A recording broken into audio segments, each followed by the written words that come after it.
Before we start, a quick trigger warning. This episode will discuss topics relating to hunting with dogs and the use of dogs by the military and police. I'm not going to discuss these topics in detail, but I am aware that they may be upsetting for some people. It was 3 days into the Howls mountain range when it happened. We were hiking towards the end of winter.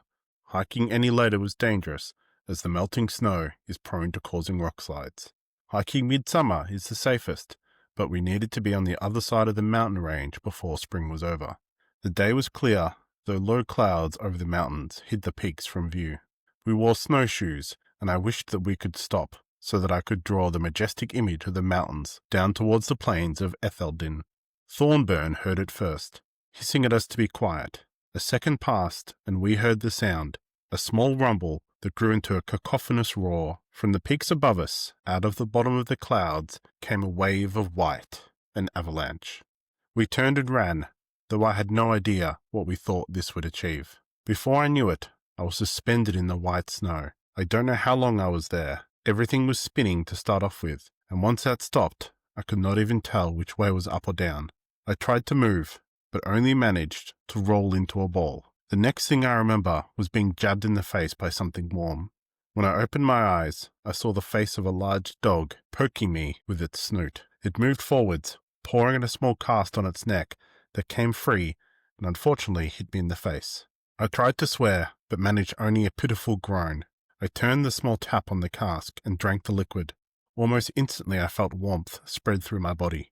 It was only then I realized I had been so cold that I had not been able to feel any of my limbs. With the warmth returned my strength. I pulled myself up and out of the hole the dog had dug. A large St. Bernard bounded away from me and started digging at another spot. I dug my bag out from the hole behind me and pulled free a small shovel and started to help. The dog and I dug Thornburn free first. I applied the potion of cold resistance and we moved on to the next. It took nearly 2 hours of digging before all of us were free. We were exhausted and the dog's potion was well and truly gone. Thankfully, Bellamy had some spells to warm up the others. Dug free from our nearly icy tombs, we followed the dog as it led us to its home. It was the monastery of Bedanian monks. The dog had saved us, and we rested at the monastery to recover our strength. Without the dog, a young St. Bernard by the name of Tinetha, we would have all died buried in that snow. Truly an amazing animal. Brought to you by Chimera Solutions. Are your monsters lacking that extra pep? Do explorers keep breaking into your lairs and making off with your valuable treasures? Freeing the princesses and princes that you went to all the trouble of stealing? Say not today with Chimera Solutions. Whether it be wings on your wolves, scorpion tails on your squirrels, or pincers on your piranhas, Chimera Solutions can do it all. Don't be afraid to sin against God and try Chimera Solutions today. Use code GOAT for 10% off goat heads. Dogs were domesticated by humans between 15 and 40,000 years ago, well before we'd even started agriculture. This likely means that dogs were the first creatures humans ever domesticated, and have been companions with humans before any other creature. Horses, for example, were domesticated closer to 5,000 years ago. As such, the bond between humans and dogs is unique among all domesticated animals. While some animals have 2 or 3 jobs they perform for humans, dogs have literally dozens of distinct roles. You're likely to be aware of some of these roles that are common in the modern day. For example, police and airport sniffer dogs, police canine units, and seeing eye dogs. You may also know about sheepdogs, search and rescue, and hunting dogs. There are even more, with most breeds being specialized to perform 1 or 2 specific tasks. So let's start with sniffer dogs. Drug sniffer dogs are probably the most well known. But there are many types of sniffer dogs trained to find other specific scents. While the most common is drugs, they can also be trained to detect things like blood, animals, currency, and explosives. The Australian Federal Police have dogs trained to detect electronic devices, such as mobile phones and laptops. Dogs could perform these tasks due to their nose being far more sensitive than humans. For a typical dog, this is between 100,000 to 1 million times more sensitive, with a specialized dog, such as a bloodhound, being up to 100 million times more sensitive. So in your worlds, you can have creatures trained to sniff out all manner of things. For example, magic items, potions, undead, or werefolk. We are talking about dogs for inspiration, but there are many animals that could be used in a similar way in your worlds. What about trained snakes that sense magical energy through their tongues? Or drakes that can sense gold? Let's create a drake bred to sniff out gold. Gold drakes.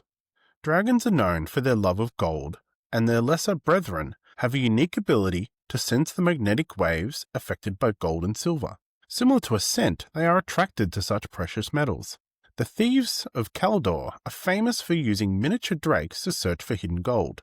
These drakes, weighing between 5 and 10 kilos, or 10 to 20 pounds, sit across the thief's shoulder until given the command. At that point, they search the room for gold, finding hidden stashes amongst floorboards behind loose stones. Moving away from scent now, let's talk about Newfoundlands. These dogs are large, heavy set, with a thick double coat and webbed feet. The breed was trained to help fishermen pull in their fishing nets. They were also used to pull small carts. If you've seen a Newfoundland, you will know just how large and powerful they are. The breed has also been described as having a strong propensity to rescue people from drowning. In fact, there are dozens of reported cases of them saving people. It was recorded that one even saved Napoleon when he fell from his ship escaping his island exile in 1815. It apparently belonged to a nearby fisherman, jumped into the ocean, swam to Napoleon, and kept him afloat. There are more recent examples as well, such as Nelson, the Newfoundland that helped rescue Thomas Brown, a cab driver who was swept away in flood waters in Swanston Street on the night of 15th of November, 1881 in Melbourne, Australia. In 1919, the SS Ethel was shipwrecked, and a Newfoundland was reported as swimming out, retrieving a rope that was used to attach a breeches buoy, a sort of zip line to bring survivors ashore. On July 27, 1995, a young Newfoundland dog named Boo saved a man who had fallen into the Yuba River in Northern California. All 12 out of 10 good boys and girls. One of my favorite dog stories is of a Newfoundland in Paris. The dog apparently heard a child cry out after falling into the Seine River. It leapt in and pulled the child to safety. As a reward, given a beef steak. 2 days later, the dog saved another child, receiving another beef steak. Then it happened again and again. Turns out that after the initial rescue, the dog had learned that if it pushed a child into the river and then saved them, it got a reward. In this case, 13 out of 10 sneaky boy. So what sort of creatures might perform a similar role in a fantasy world? On the Galapagos Islands, there is a species of marine iguana. The larger males dive down to rocks and eat the sea algae, while the younger males and the females eat when the tide goes out. One of these subspecies is brightly covered with red sections of scales. A larger version of this would make a fantastic water rescue animal, brightly coloured to stand out in the water, a strong swimmer, and can hold its breath for extended periods. Let's make another creature with this as our inspiration. Introducing the Caldos Islands marine iguana, also known as the giant red-striped iguana. This domesticated iguana is slightly bigger than a dog, with the male sporting several red stripes down their side. The older the iguana, the more and brighter the stripes are. The locals of Caldos Island use these iguanas to help with all manner of tasks, including pulling in fishing lines, pearl diving, pulling small carts, and water rescue. The males of this species are bigger, able to hold their breath for longer, but the females and young are also routinely used for other tasks. So far we've had sniffers, fishers, and water rescue. There are also the snow rescue dogs featured in the first story, the Saint Bernard. The original Saint Bernards nearly went extinct, with the original bred with Newfoundlands. As a result, they are bigger with longer hair than they used to have. Unfortunately, this has made them less effective as snow rescuers, as the long hair gets covered in ice and weighs them down. The original St. Bernards were bred and used for mountain rescue at the Great St. Bernard Hospice, located in the Great St. Bernard Pass through the Alps. You may not have heard of this, but this was the pass in the background of the painting of Napoleon crossing the Alps, the very famous one where Napoleon is on a rearing horse, pointing his sword towards the peak. The image of the St. Bernard, with a small cast of alcohol around its neck, is also incredibly famous. On a side note, alcohol, while making you feel warm, actually decreases your body temperature, so it would be a terrible thing to give people lost in the snow. There is one account of a St. Bernard carrying alcohol in its collar, but that appears to be a second or third hand account, and it may never have actually happened. Nowadays, we still have rescue dogs, but they tend to be German Shepherds, Border Collies, or Labradors. Following on from the previous theme, let's make ourselves a fantasy snow rescue creature. This time, I'm going to go a bit off track, something quite different. Introducing heat centipedes. Distant cousins to the giant remoras, the Scolopendra ignis, or heat centipedes, is typically 1 meter or 3 feet 3 inches long and has an affinity for heat and fire. Prized for their ability to generate heat in even the coldest of climates, the centipedes will naturally search for any hot-blooded creatures in icy temperatures. The Utgard barbarian shamans are known for using heat centipedes to search for tribe members caught in avalanches or lost in heavy storms. They are skilled diggers, able to burrow through the snow to find warm bodies buried beneath. 2 centipedes can even be used to keep someone warm enough to survive a night caught in a snowstorm. Back to the real world, the next dog job is hunting. There are dozens of distinct dog breeds for hunting various animals. Dachshunds, also known as sausage or wiener dogs, are scent dogs bred to flush badgers or rabbits out of their burrows. Greyhounds, deerhounds, whippets, and wolfhounds are all breeds of sighthounds. That is, they are bred to see prey and chase it down. While they differ in coats, they tend to be lean, with long legs and narrow heads. The narrow heads position their eyes more to the side of their head, allowing for a larger field of vision. These sight dogs have extremely fast sprint speeds, but lack stamina. The next type of hunting dog are gun dogs. There are several types, but broadly, all gun dogs are bred to help someone hunt, such as tracking, flushing, or retrieving game. Retrievers were originally bred to retrieve birds and small game. These include very common breeds like the Golden Retriever, the Labrador, and Poodles. A subtype of retrievers are water dogs, which excel at retrieving game from marshlands and swamps. Spaniels were bred to flush game out for the hunter. These include the English Cocker Spaniel and the Cavalier King Charles. Something that might have just dawned on you is how few of these dogs actually still perform what they were bred for. The next type are pointers. These are trained to locate and point at game for the hunter to then flush. Most often shown with one leg raised, pointing with their head. These breeds include the English Pointer and the German Shorthaired Pointer, or GSP. Similar is the type setters. These use scent to find game and then squat or set. These include the Irish and English setters. A few other notable hunting breeds include the Lycas, bred to hunt bears, boars, and other similar large creatures.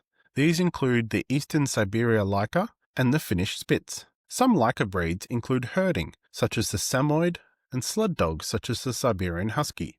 The most ferocious of dogs, terriers, were originally bred to kill small rodents. Jack Russells and Scottish Terriers are still used today as mousers and ratters. So we have a whole heap of dogs here who help to hunt. Let's switch back to fantasy now. In the humid and tropical jungle, hunters might use trained Komodo dragons, or even Velociraptors. Quick note, but Velociraptors were only about 50 centimeters or 1.6 feet tall. Much more than they appeared in various movies, they would certainly excel at many of the gun dog tasks. They are quick and able to flush out game and coordinate to harass bigger prey. Back to the real world, there are also fighting dogs, bred to fight each other or other game for sport. I'll skip that though, as I find it unpleasant to talk about and even worse to research. Instead, I'll jump to herders. I've already mentioned the Samoyed, which is sort of like getting herded by a barking cloud. Australia has a number of specific herding dogs, such as the Kelpie and the Coolie. These are predominantly sheep herding dogs. Oddly, the Australian Shepherd was bred in California, USA, but is also used in Australia. There are dozens of other herding breeds. To name a few, we have the red and blue heelers, the various collies, including the bearded, border, rough, Scotch, and smooth. We also have German Shepherds. The German Shepherd was originally a herding dog, but has since been used for a huge variety of tasks. The diminutive Welsh Corgi was originally used to herd cattle and sheep. Its small size allowed it to avoid reactive kicks. What all these dogs have in common is the drive to round up animals and direct them. They do this by coordinating with other dogs or humans to cut off their movement and direct them with barking or nipping. Not only cows and sheep can be herded, but also ducks, chickens, and other livestock. In a similar vein, next we have livestock guarding dogs. These are bred to protect herds, often living alongside them. These breeds include the Pyrenean mountain dog, the Maremma, the Commandor, which are often called mott dogs for their distinctive dreadlock hair, and Tibetan Mastiff. They can protect their herds from all manner of creatures, including wolves, foxes, or cheetahs. Some guardian dogs would be given a wolf collar, a large collar with metal spikes to protect them from predators that bite the neck. Guardian dogs generally protect the herd by barking and scaring off the predators rather than attacking them. These are obviously not limited to sheep and cattle. In 2006, Maremma were used to protect a colony of penguins on a small island off the coast of Australia. Foxes were swimming from the mainland and killing and eating the penguins. With the Maremma, the program was successful, with the number of penguins growing from 20 to nearly 200. That's some heckin' good puppers. We also have other types of guard dogs. This includes my new favourite named breed, the Doggo Argentino. It also includes breeds like Boxers, Great Danes, Rottweilers, Cane Corsos, and Boerboels. It also contains many Mastiffs and Bulldogs. Guard dogs can guard livestock, but also buildings and homes. Some guard dogs physically attack intruders, while others bark to alert their owners or scare off intruders. Guard dogs in modern-day England require a kennel and warning signs under the 1975 Guard Dogs Act. Sometimes I am reminded just how little our lives have changed from thousands of years ago. We also have police and military attack dogs. While some military units have mascots, these are specifically trained to attack and disable people. Generally, this is done by the dog launching themselves at someone and latching onto a limb, normally an arm. This effectively disables the person, allowing the humans to then follow up. The most common breeds tend to be the Belgian Malinois and German Shepherds. Moving back into the fictional, possibly the most famous mythological guard dog is Cerberus, Hades' three-headed dog that guards the gates of the underworld. Fluffy from Harry Potter and the Philosopher's Stone was inspired by Cerberus. Another example from mythology is Garm, or Garma, from Norse mythology, associated with both Hell and Ragnarok. It is described as a blood-stained guardian of Hell. It is also mentioned as heralding Ragnarok. When Garm howls wildly before the Gnipper cave, chains will snap, Fenrir will be freed, and Ragnarok upon us. This is my own twist on the passage from Volupsa from the Poetic Edda collection. Apologies for my terrible pronunciation. The black dog is common in English folklore. One such dog was called Black Shuck, a ghostly black dog. Shuck likely comes from an older word, shka, meaning terrify. There are accounts of them roaming through storms and lightning. If you've ever owned a dog, you'll know that they can sometimes run away during thunderstorms. Seems to me it was likely just a dog that had run away. But moving on, there is also the Barghest, a mythical monstrous black dog with large teeth and claws. The name could come from the old ghost, which was pronounced as guest, and then bur, meaning town, so town ghost. Before we wrap up, remember that you don't need to limit yourself with companions or working animals. If the idea of a Newfoundland swimming out to save a shipwreck sounds great, but you want something more fantastical, why not a trained gelatinous cube, or a giant octopus? Sea elves could train all sorts of sharks to perform very similar tasks as dogs, or to split the difference and use seals, the doggos of the sea. More advanced societies might use robots, or more magically advanced might use automatons, elementals, or spirits. Imagine your players walking into a town and seeing clay-like dogs walking around. Upon asking someone, the townsfolk kind of looks at them with a bemused look on their face. Are those things? Yeah, the Ratut tribe make like a dog-like body out of clay, then bind nature spirits to them. I guess they make pretty good guard dogs. They don't get hungry, and I mean the body's damaged. They seem to just make a new one and stuff. It's pretty common. However you want to do it in your world, think of what would be the funnest and most interesting for your players and readers to enjoy. At the end, I think we can all agree that dogs make the world a better place. That wraps up this episode of GMspiration. Thanks for listening, and remember to have fun. I've mentioned a few fantasy monsters and homebrew creatures in this video. I've put a link in the doobly-doo to a PDF on DM's Guild, which is pay what you want. If you are interested in seeing the stats for any of these, set up for D&D 2024.